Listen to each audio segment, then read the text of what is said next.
The digestive system is responsible for the digestion and absorption of nutrients.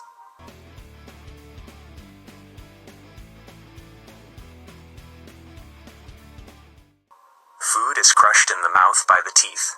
Digestion of carbohydrates can then begin.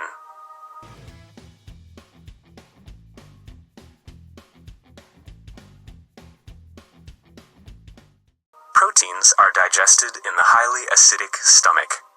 Then, in the small intestine, all three types of nutrients, that is, proteins, carbohydrates, and lipids, are absorbed.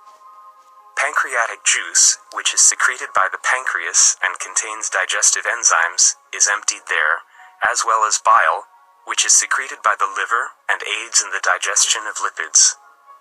The colon absorbs water and minerals. Its bacterium flora produces vitamins.